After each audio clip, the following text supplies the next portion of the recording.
Bonjour et bienvenue dans votre rendez-vous du lundi, le talk du lundi pour une loi de liberté. Et aujourd'hui, nous avons la chance de recevoir notre ami Jonathan Denis, secrétaire général de notre association.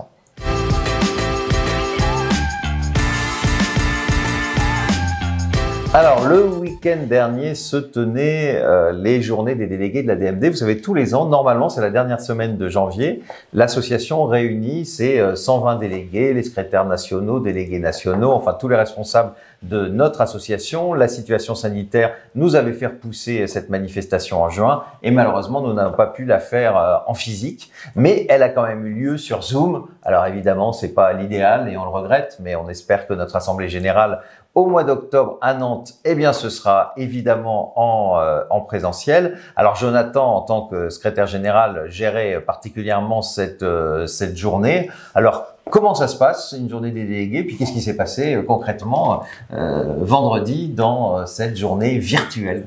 Tu l'as dit, Jean-Luc, une journée virtuelle, mais c'est important qu'elle ait lieu. Parce que c'est vrai que d'habitude, on a ce moment où tous les délégués peuvent se réunir, qui est un moment de partage, un moment de convivialité, parce que c'est important aussi dans l'association de pouvoir tous se retrouver et échanger ensemble. Donc, contexte un peu particulier, par Zoom, mais ça a été, alors c'était sur l'après-midi, c'est vrai que là, c'était évidemment plus restreint. Bon, on a eu 4 ateliers qui ont été animés, sur lesquels les délégués ont beaucoup participé. Il y a eu un atelier que tu as animé sur le point politique, où on a eu la chance d'avoir le député Olivier Falorni et la sénatrice Marie-Pierre de la Gontrie pour nous expliquer comment ça se passait et qu'est-ce qu'on pouvait faire aujourd'hui sur le point politique. C'était initiateur et initiatrice d'une PPL au Sénat et à l'Assemblée.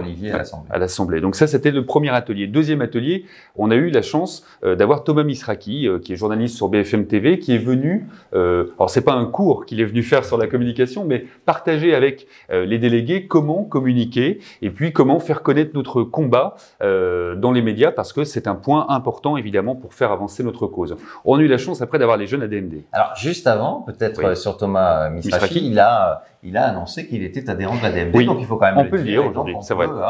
Il a accepté de le dire, on n'est pas d'abord une association honteuse, au contraire, on se bat pour une loi d'intérêt général, et donc c'était l'occasion d'apprendre que ce journaliste que beaucoup d'entre nous aimons bien est membre de la DMD. Oui. Et le remercier de son soutien pour notre combat.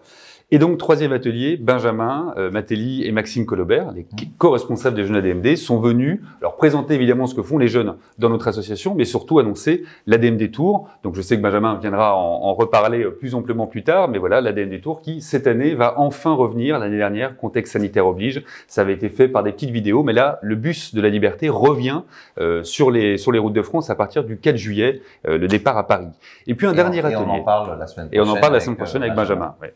Et un dernier atelier vraiment passionnant, parce que c'était un atelier qui parlait de la culture palliative, des soins palliatifs, notamment des enjeux et des moyens. On avait Brahim Bousselmi qui était avec nous du Centre national, directeur du Centre national des soins palliatifs et de la fin de vie, qui a pu venir vraiment parler librement des soins palliatifs avec nos délégués. On oppose souvent les soins palliatifs et la légalisation de l'euthanasie, la légalisation du suicide assisté, alors que nous sommes les premiers, Jean-Luc, à dire que ce sont des choses complémentaires.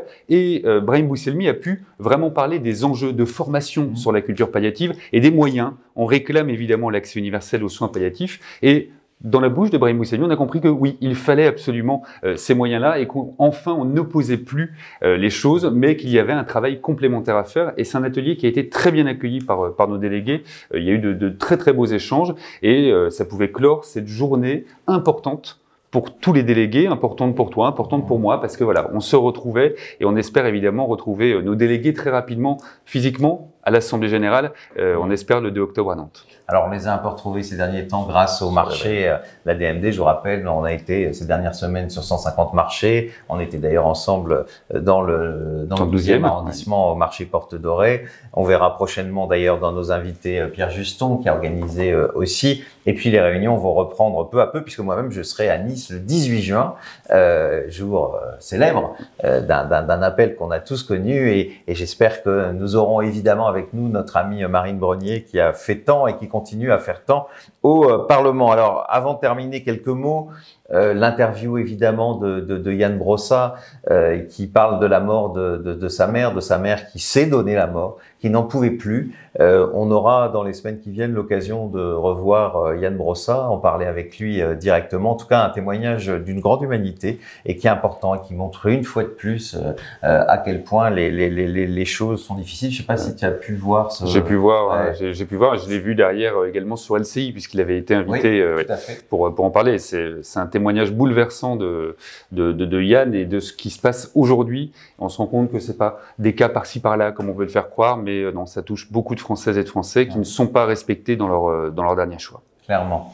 Alors, autre point, eh bien, je vous avais parlé la semaine dernière du vœu que j'avais déposé au conseil d'arrondissement de Paris 12 pour permettre d'une part l'accès universel aux soins palliatifs à Paris et d'autre part, pour permettre que la proposition de loi Falorni soit mise à l'ordre du jour. Eh bien, ce texte a été voté la semaine dernière au conseil de Paris à l'unanimité, même si malheureusement certains, en tout cas à la majorité, mais il n'y a pas eu de non, mais un certain nombre n'ont pas souhaité voter. Je trouve ça un peu regrettable. Je pense que c'est important, c'est une loi d'intérêt général. En tout cas, c'est important que la première ville de France, plus de 2 millions d'habitants, ait voté cette motion. C'est un appel au gouvernement et il faudra que dans les semaines qui viennent, comme nous l'avons déjà dit, les municipalités, les départements, les régions le fassent. Et je crois d'ailleurs que tu as pu commencer à en parler. J'ai pu en parler dans ma ville de Pantin, effectivement, pour qu'il y ait de plus en plus de conseils municipaux qui votent ce vœu très important. Voilà, à côté des Français qui sont à plus de 93% favorables à la légalisation de l'euthanasie, à côté des 300 parlementaires qui sont prêts aujourd'hui à voter, je pense que les élus locaux, qui sont un maillon très important dans notre démocratie, s'expriment. C'est quelque chose d'important. En tout cas, Paris l'a fait et nous attendons plein d'autres villes, j'espère, Pantin, Toulouse et plein de départements et de régions. Voilà, n'oubliez pas quand même qu'on a une pétition qui est toujours en ligne et ça aussi c'est important de le faire sur change.org, lettre ADMD Macron. Parlez-en, je vous le dis encore et encore, à vos amis, à vos relations. Faites circuler cette pétition, c'est important. Merci Jonathan d'avoir été avec nous aujourd'hui. Et puis on se retrouve la semaine prochaine. Justement, on parlera de l'ADMD Tour avec notre ami Benjamin. N'oubliez pas sur les réseaux sociaux le hashtag le talk du lundi.